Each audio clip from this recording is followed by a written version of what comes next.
मला अशासाठी आनंद आहे की राज्यातील पहिली अयोध्या दर्शनासाठी रेल्वे कोल्हापुरामधून 28 तारखेला धावणार आहे।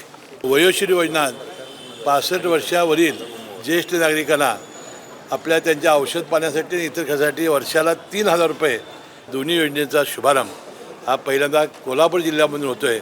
पालकमंत्री म्हणून मला विशेष त्याचा आनंद आहे।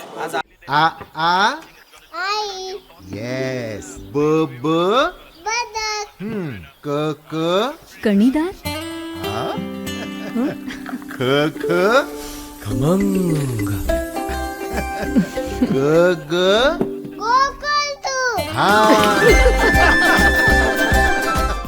गोकुळ जाणारी ट्रेन पहिली ट्रेन कोल्हापूरमधून जाणार आहे। काय नेमकं आज मला मनापासूनचा आनंद आहे।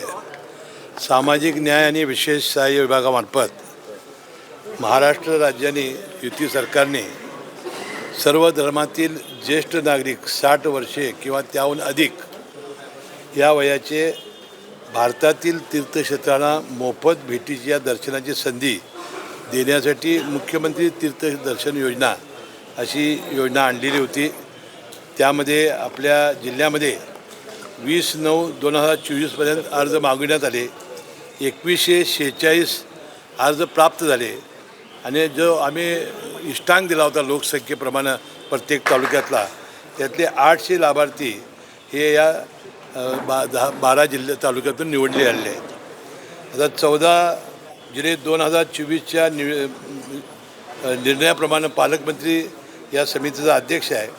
तालुकानिहाय कोटा आपण निश्चित केलेला होता आणि 28 सप्टेंबर 2024 रोजी सकाळी 9:50 वाजता छत्रपती शाहू महाराज टर्मिनल कोल्हापूर येथून अयोध्या येथे 30/9/2024 रोजी अयोध्या धाम येथे ती पोचेल व अयोध्या दर्शन घेऊन परत 1/10/2024 रोजी अयोध्या धाम येथून निघून हे ज्येष्ठ नागरिक 3/10/2024 रोजी छत्रपती शाहू महाराज टर्मिनल कोल्हापूर येथे पोचतील। मला अशासाठी आनंद आहे की राज्यातील पहिली अयोध्या दर्शनासाठी रेल्वे कोल्हापुरामधून 28 तारखेला धावणार आहे।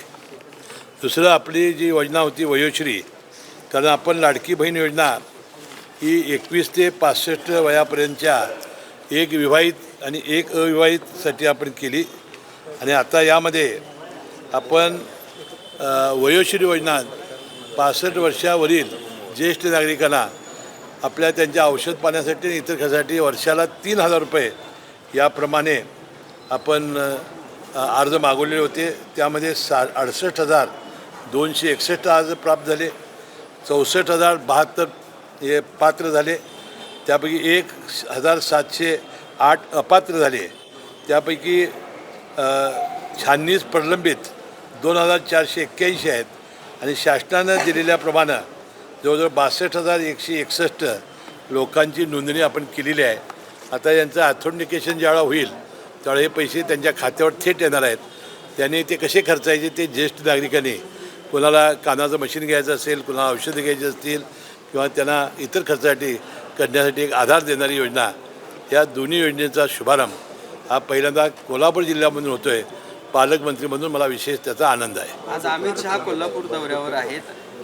महायुतीच्या दृष्टीनं किती हा दौरा महत्त्वाचा वाटतो, कारण विधानसभा अनुषंगाने आता अमित शहा साहेब प्रामुख्यानं आमच्या शेंडा पार्कमध्ये 1100 बेडचं जे हॉस्पिटल 1,000 कोटीचं खर्च करून आपण बांधणार आहोत त्याचं भूमिपूजन आणि तिथं जे आपण हॉस्टेल्स, मोर्चरी, लायब्ररी हे जे आम्ही केलेलं आहे त्याचं लोकार्पण अशासाठी ते आणि जिल्हा मध्यवर्ती बँकेची विस्तारित इमारतीचं उद्घाटन। परंतु अनेक संघटनांनी आपल्या या पितृपंधरवड्यामध्ये कार्यक्रम करू नये विनंती केल्यामुळं मी विनंती अमित शहा साहेबांना केली, परंतु त्यांचा जो मूळ प्रोग्राम होता भारतीय जनता पक्षाच्या कार्यकर्त्यांना मेळावा पश्चिम महाराष्ट्रातील तो त्यांनी ठेवला आणि महालक्ष्मी दर्शनसुद्धा त्यांनी आज करणार नाहीत। ते आमच्या ऑक्टोबरच्या पहिल्या किंवा दुसऱ्या आठवड्यात ज्यावेळी येतील त्यावेळेला महालक्ष्मीचं दर्शन घेऊन, कारण ही सासूरवाडीची महालक्ष्मी आहे त्यांच्या, त्यामुळे ही स्त्री जागरण आहे आणि आपल्याला माहिती आहे की महालक्ष्मी ही तिरुपतीहून आपल्याकडे आलेली आहे। मी परवा तिरुपतीच्या दर्शनाला गेलो, तिथले लोक म्हणत होते की महालक्ष्मी कोल्हापूरला आल्यामुळं ही लक्ष्मी आमची सगळी महाराष्ट्राकडे गेलेली आहे आणि त्यामुळं आपल्या पहिल्या किंवा दुसऱ्या आठवड्यात हा कार्यक्रम होईल। आता जो त्यांचा भारतीय जनता पक्षाचा आहे की आता सर्वच पक्षामध्ये आता जनजागरण करणं, मेळावे घेणं, यात्रा काढणं, कार्यकर्त्यांना या निवडणुकीत सज्ज करण्याचे प्रयत्न ते करतायत. तसेच अमित शहा साहेब पश्चिम महाराष्ट्रातील भारतीय जनता पक्षाच्या कार्यकर्त्यांना करण्यासाठी आज येत आहेत. लाडकी बहीण योजना ही महायुतीसाठी तारक ठरणारी मानली जाते. काय नेमकं त्याचा फरक पडेल असं दिसतंय तुम्हाला? आमच्या तिन्ही पक्षांनी याचा सर्वे केला आणि यामध्ये या लाडक्या बहिणीचे 2 महिन्याचे पैसे गेल्यानंतर 20 ते 25% राईज तिन्ही पक्षामध्ये दिसून आलेला आहे लोकमतामध्ये. आता दुसरा हप्ता गेला म्हणजे सप्टेंबर आणि ऑक्टोबरचा, तर मला वाटतं तो 30%च्या फटती जाईल. तर सर, कंत्राटी कर्मचाऱ्यांनी आता आंदोलनाचा इशारा त्या ठिकाणी दिल्याचं पाहायला मिळते. कारण आमच्याकडून सरकारनं कामं करून घेतली, मात्र 67,000 कोटींची बिलं मात्र थकवलीत असा त्यांचा प्रश्न आहे.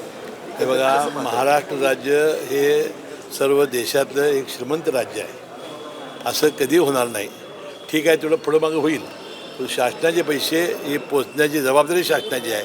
शासन प्रसंगी कर्ज काढेल, पण कुणाचे पैसे थकवणार नाही. अशाच नवनवीन अपडेट पाहण्यासाठी आमच्या KK न्यूज चॅनेलला सबस्क्राईब करा.